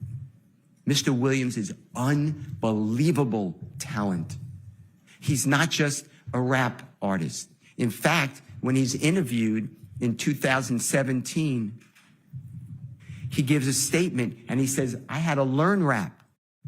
He grew up in a house learning other forms of music. He likes all music, but rap hit in his community, and his community raised him. They supported him. They came out to him. They made him get into establishments, and once the establishment saw all the people come out, he got more establishments. And then he went out of that little area in Atlanta to other parts of Georgia, and then to all the neighboring states and throughout our country. And he has performed on every continent but one. He has performed in front of being the headliner, 300,000 people at one time. He has a real life and career. He is not the leader, and he is not worried about buying jewelry that is stolen. Mr. Williams is actually innocent. I'm not trying to corrupt our plea. That's his plea, and he's entitled to it, and he wants it, and he embraces it. But to me, this is a wrongful prosecution. This is outrageous. All right, so you're pleading guilty, or your client is pleading guilty to counts 57 through 62. It's all true. Do you Yes, there's a concede factual there's a basis. factual basis I for concede, those counts? yes, I concede that. Okay. All right, I didn't mean to interrupt you. No, it's fine. And Your Honor, I'll answer any of your questions, but the point I'm trying to make is 45 years to serve 25 years in prison, when just this morning it was a probationary offer. It was a probationary offer. The state knows, but they want to control. They have this theory of music, and they want to stop Mr. Williams from making music, from entertaining, just stop his life. That's just not right. And it's wrong of the district attorney in Fulton County to do that. If they offer probation, then he's not a 45 to serve 25 years in custody type of person, and he's certainly not the person that the state has stated in front of the court. What we're asking, Your Honor, on count one, which is the RICO count, to accept the nolo contendre plea. Please sentence Mr. Williams to 20 years to serve 5 years in prison commuted to time served. Mr. Williams has served, as I said, 22.5 years. On count 56, Your Honor, that's the leadership of a gang, nolo plea, 20 years to serve 5 years commuted to time served, consecutive to all other counts. On count 57, which is a gang count, Your Honor, not a leader, guilty plea, 20 years to serve 5 years commuted to time served, concurrent with count one. With regard to count 58, which is possession of, I believe it is marijuana with intent to distribute, 10-year sentence on probation, concurrent with count one. On count 59, which is violation of Georgia Controlled Substance Act, possession of codeine with intent to distribute, 5 years on probation, concurrent with count one. On count 59, Your Honor, which is violation of Georgia Controlled Substance Act, possession of cocaine, 3 years on probation, concurrent with count one. Count 61, 5 years of probation. It's a firearm count, consecutive to the other counts, consecutive to before count 56. And then count 62, 10 years to serve commuted to time served. That should be a total sentence, Your Honor, that we are respectfully requesting the court to consider. I believe it's 45 years to serve 5 years in prison, commuted to time served, 40 years on probation, credit for the time already served and community time served. As I said, after 3 years of probation, the probation becomes non-reporting, and after successful completion of 10 years on probation, the balance of the sentence be terminated. Mr. Williams asked the court for house arrest for 3 years as part of the sentence, but house arrest specifically defined that Mr. Williams will be in his home or at any lawful employment, touring, studio, performance, business meetings, and the like. Wear an ankle monitor for the first year and pay the costs of same, and the company must be approved by probation department, and the ankle monitor to be affixed within 10 days of hopeful release from custody. Mr. Williams cannot possess a firearm, but he can be around licensed security who are armed or other persons who are lawfully carrying a firearm with a license. And that would be knowingly for Mr. Williams. Mr. Williams can transfer probation outside the state of Georgia. He has residences in the state of California. He has studios in the state of California. Mr. Williams be allowed to travel throughout our country and the world for lawful work-related industries. Mr. Williams wants to perform. He's going to do this anyway, Your Honor, but we made it part of the sentence. At least one concert each year at a venue, if they'll have him over holding 10,000 people, if that is workable for the venue and Mr. Williams' management, and he is going to donate all of the profits that he makes to a 501c3 charity. Mr. Williams wants to pledge $100,000 for the next 3 years to the Fulton County Sheriff's Office if they will hold an illegal firearm buyback to buy back firearms that are not supposed to be on our streets. Mr. Williams does not wish to go near the Cleveland Avenue area, not to insult that area at all, but it is just not a good idea under this circumstance. And he can drive on the highway, but otherwise not come within 1 mile of the area that we call Cleveland Avenue, and we can give the exact dimensions of that area. Mr. Williams must perform 100 hours of community service per year for the next 3 years as designated by probation department. Mr. Williams can associate, and this was agreed to previously, with people who are convicted felon or alleged gang members solely for lawful purpose of making music. All right, I see Ms. Love shaking her head, and I think it's fair to establish that until the entirety of the negotiations were agreed to, it was all up in the air. Sure. That may have been something y'all had already hammered out, but it wasn't. It's not anything they're bound to. Absolutely. Fair. Okay. I agree with that. Mr. Williams can have no contact with any of the supposed victims, and there was an Exhibit A attached to the state's proposed plea agreement, negotiated plea agreement that was sent to you, so we adopt that Exhibit A, but we can give it to the court if you need those names. And Mr. Williams have no contact with any of the co-defendants in this indictment, with the exception of Mr. Quantavious Greer, that is his biological brother, as well as Mr. Sergio Kitchens. He's a phenomenal artist. He goes perform known as Gunna, G-U-N-N-A. Mr. Williams and Mr. Kitchens are contractually obligated, and they frequently perform music together. Your Honor, any other conditions that this honorable court deems appropriate? I want to thank the court for all your time. Always, I want to thank Ms. Percival for everything she has done. I want to thank Mr. Williams for allowing me to stand with him. And I really never thought we would be here, but this is his decision. I want to thank the Honorable Keith Adams, who may want to speak, Your Honor, but I can never imagine a better lawyer than Keith Adams. Mr. Adams, do you want to add anything to the record? Your Honor, I don't know that there's really much to add. Mr.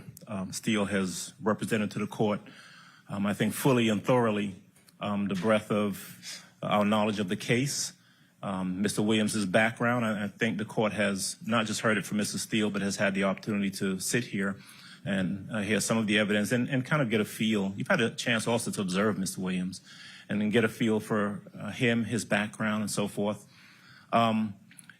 You know, the only thing I can say about Mr. Williams that hasn't been said is that he comes from an area. You might have heard throughout the course of the trial that there was an album, a concert tour. We came from nothing. And that is true. Mr. Williams came from, you know, I hate to use the word abject poverty, but that really is the case. Came from an area where there was a significant amount of crime, where, as you've heard, he's had tragedy in his life and has observed tragedy in his life, and he has gone through a good bit. He has been involved in a lot, but he has raised himself up. He has done the best he could and has done phenomenally well, and is, I think, an inspiration to a lot of people from that community who look to him and see the success that he has gained, and have been fully supportive of him. But he finds himself here. He is in front of you. He is tendering this plea because he accepts responsibility. You have heard everything Mr. Steele has had to say. I can only ask that you follow what we have put before you. You also have, I believe, the paperwork that was given to you by the state, which kind of gives you some idea of what they were looking for as well in terms of conditions on Mr. Williams if we were to have reached some sort of agreement. And we ask that if you feel that there is anything within the state's proposal that might be appropriate in terms of the sentence for Mr. Williams, that the court please feel free to do that. There is nothing that he puts himself before the court. And I think 2.5 years sitting, going through this process, challenging the process, but now standing before you and asking that you consider everything and sentence him appropriately in the way that we've requested. I'd simply ask you, I join Mr. Steele and Mr. Williams in asking you to do the same. And I thank you as well, as Mr. Steele did, for your patience with us and for bringing some order to the proceedings that candidly was needed. So that's all I have to say. I thank you again, and I ask you to consider everything that's been put before you. All right, Mr. Williams, is there anything that you want to say? Yes, ma'am. I take full responsibility for, my crimes or my charges. I want to say sorry to my family, my mom. My mom got 11 kids. I can't say all their names, my managers, my kids that's not here. Really everybody that got something to do with this situation, I want to say sorry for just having so much time investing into this, and I am a smart guy, I am a good guy, and I really got a good heart, I find myself in a lot of stuff because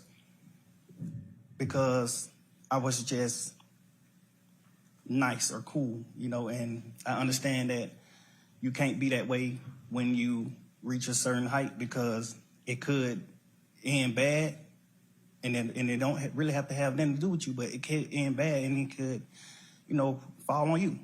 And I know the choice is yours, it's up to you, and I hope that you allow me to go home today and just trust in me to just do the right thing and never see you again unless it's at a bar in the future or something. Just out of this type of situation, I promise you I won't ever be in this type of situation again. I'm going away. I've learned from my mistakes. I come from nothing and I've made something and I didn't take full advantage of it. I'm sorry. Through these last 2.5 years of my life, you are really, truly, honestly, the best thing that has happened to me because you made everything fair for me and everybody involved on both sides, I'm sorry to the sheriff, everybody for just having to put extra time in. I know y'all got paid more money, but I'm sorry for y'all having to put this extra time in to be away from y'all family, and I just hope that you find it in your heart to allow me to go home and be with my family and just do better as a person. I know what I bring to the table. I know what I am. I know the heights I've reached. I know the impact I got on people, period, in the community, you know, all people. I learned that late, like these past 2 or 3 years of my life, I kind of learned that late. And maybe it was because I was, you know, probably on drugs or anything, I don't know. But I have came to my senses and I understand what I mean to this world. But I am a good guy, you know. I don't mind doing stuff like, you know, like free shows, and I always did that. You know, I did free shows and gave it to single parents, millions of dollars. You know, I made $1.8 million on a free show, and I gave it all to single parent charity. And I did like 2 or 3 shows that made like $700,000 a piece, and I gave it to the breast cancer organization. Like, you know, I do things. Like, I put millions of dollars back into my community for real. I really did. I did more than anybody ever did from my side, you know. But I understand, you know, rap lyrics. I understand how it could be twisted. I understand what it could do to the mind of people. I understand all that, and I promise you I'm 100% changing that. You know, it's just, I'm older, I'm grown now, you know, and it's just like, I'm smarter. It's more things to rap about. Like, I've experienced a lot of good things. I experienced more bad things, but I experienced a lot of good things too. And anyway, I can go forever. Well, I appreciate it. And I appreciate that you do realize how much of an impact you have on people. I mean, it's past your neighborhood. It's worldwide, especially young people. And having come up from where you came up from and living in and around that, you know that gangs are damaging to our community. And it may be that a whole lot of rap music and the rap industry is, I mean, honestly, it sounds like a modern day version of kind of WWE wrestling that used to be on television, where people would just get up and posture and act like they hated each other. And it may be that that's a lot of what is going on in the music industry with rap. But whether it is fake or not, it has tremendous impact on kids and young people who think, this is cool, this is what I want to do. Look at him, he's a millionaire. I can do that by being, you know, a gangster in the streets. And that's not true. What you're likely to have happen to you if you're a gangster in the streets is you get shot, you get killed, or you get thrown in prison. And those are, you know, by far the most likely outcomes. And, you know, you've been in here watching the trial, and you've seen the pictures of Mr. Ryan posing with a gun as big as he is at 15 years old and going out and shooting and killing another teenager. And that's what gangs do, and that's unfortunately a lot of what rap music does. And if you are a modern day John Lennon, you know, I mean, he might have rapped too in this day and age. I don't know, but I know you're talented, and even if you choose to continue to rap, you need to try to use your influence to let kids know that that is not the way to go, and that there are ways out of poverty besides hooking up with the powerful guy at the end of the street selling drugs. And, you know, I know that happens for protection sometimes, but a much better way would be getting an education and setting, you know, hanging around with people who set a good example. And you be one of those people that sets a good example. I mean, all right, so that's my high horse on that. I could also go on. But I want you to try to be more of the solution and less of the problem. All right? All right. So it is not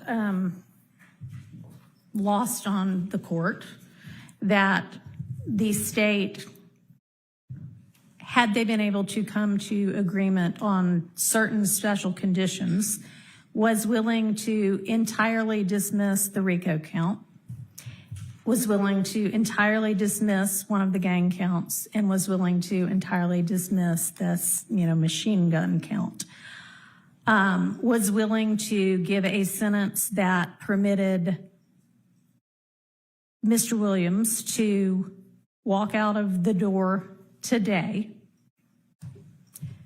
and therefore does not seem to be particularly worried that Mr. Williams, if on the streets, would be a danger to society. I'm taking that into consideration in crafting my sentence. And in permitting a nolo plea to the RICO count and one of the two gang counts, I would not be permitting the nolo to the one if you were not pleading guilty to at least one of them. But you are, and y'all admit a factual basis for the counts that you are pleading guilty to. I find there to be a factual basis for those counts, and for the remaining counts with which you are charged. I am going to impose a sentence, and I've taken a little bit of the suggested special conditions from the defense and a little bit of the special conditions suggested by the prosecution.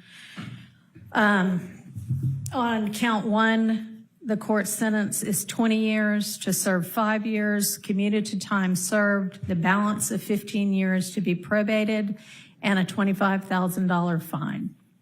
On count two, the sentence is 5 years to serve, commuted to time served. That's the minimum sentence that's permitted on that count.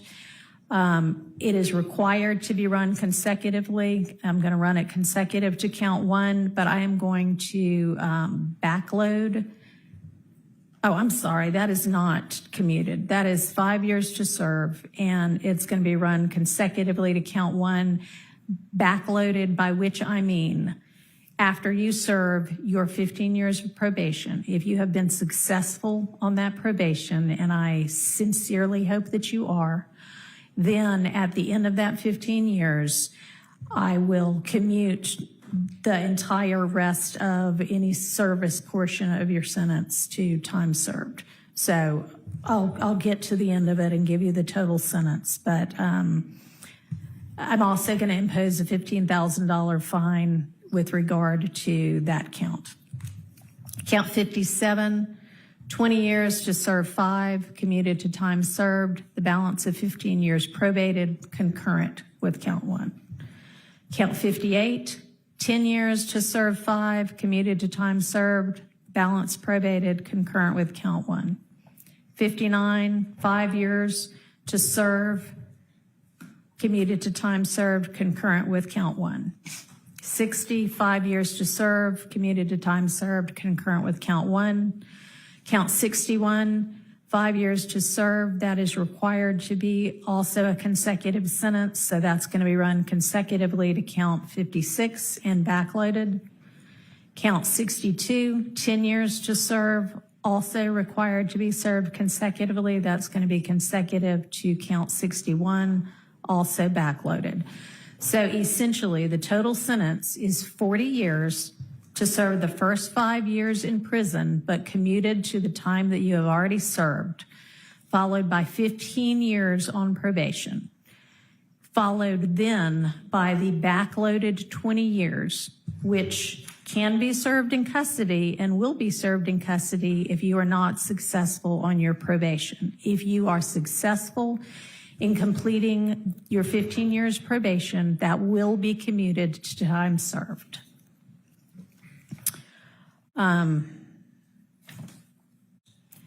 You are to remain on reporting status for the first half of your probation, active reporting for the first 7.5 years of your probation, and that is pursuant to OCGA 17-10-1, subsection 2A.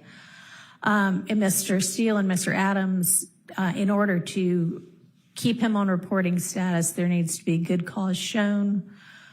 We all concede that good cause is shown here? Stipulate. All right, I appreciate that.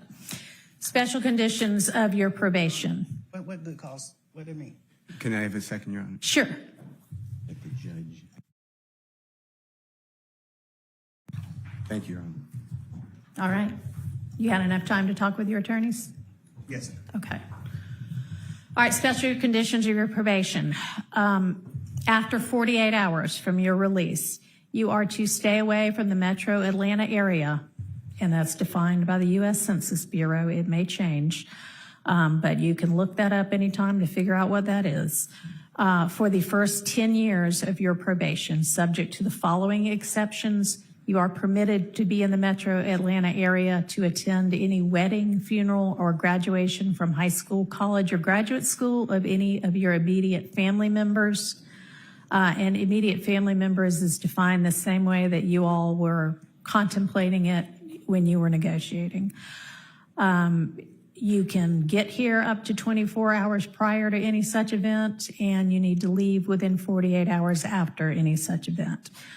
In addition, during each year of your probation, I'm going to require that you come to the metro Atlanta area and make a live anti-gang and anti-gun violence presentation 4 times a year, each year of your probation, at a grade school, a middle school, a boys or girls club, anything like that, that type of group. And if you want to, that presentation can include a benefit concert, and these presentations may count towards your required community service hours, which I'm going to impose, that during each year of your probation, you perform 100 hours of community service.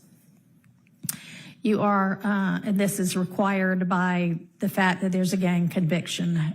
You shall not knowingly have contact of any kind or character with any other member or associate of any criminal street gang.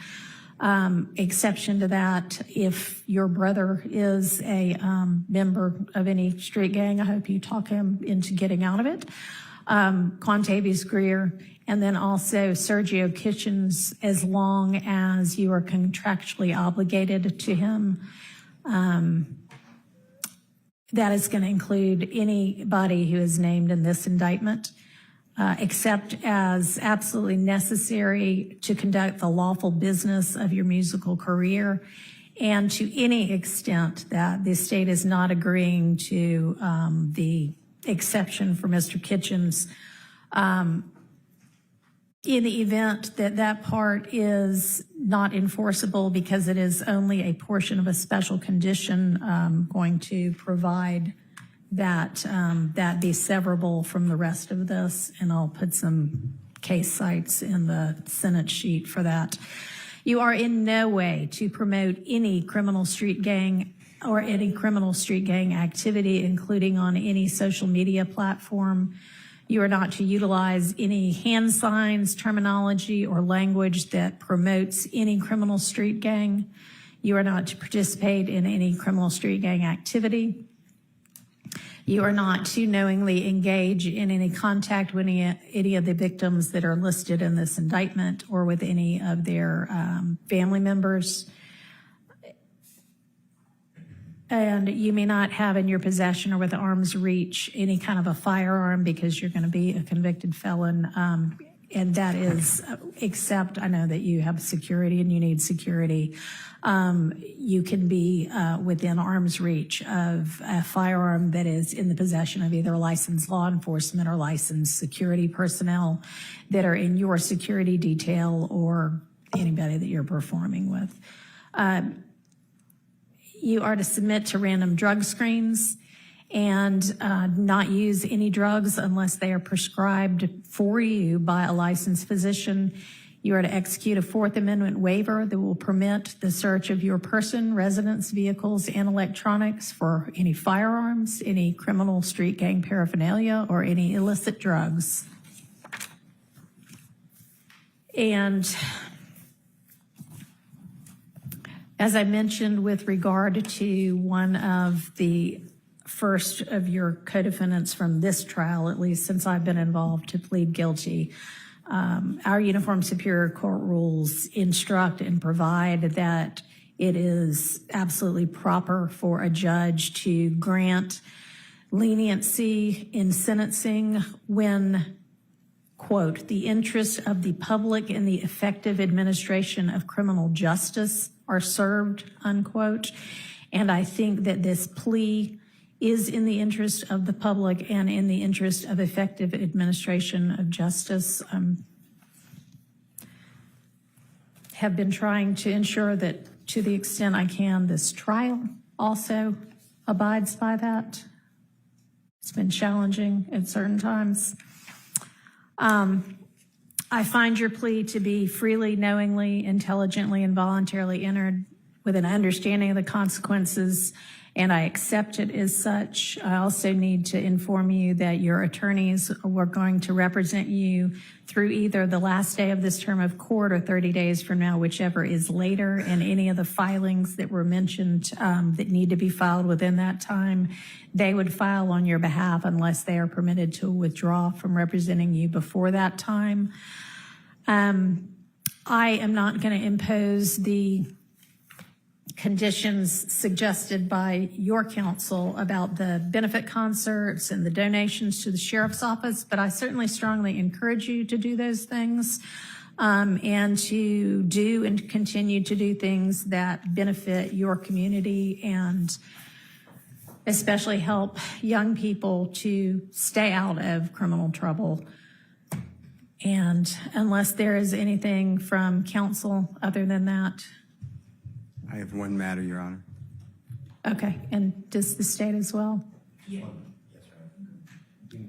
Your Honor, with regards to Mr. Williams being permitted to come to the Metro Atlanta area or Cleveland Avenue area for funeral or the other items, Right. can you also consider, God forbid, there's a serious medical condition of a person that In is his immediate family, certainly, we can add that. And I also meant to mention, because I know you do travel all over in order to pursue your career, that it's permissible for your probation to be transferred to out of state, and that has to be done through probation, but that is fine with the court.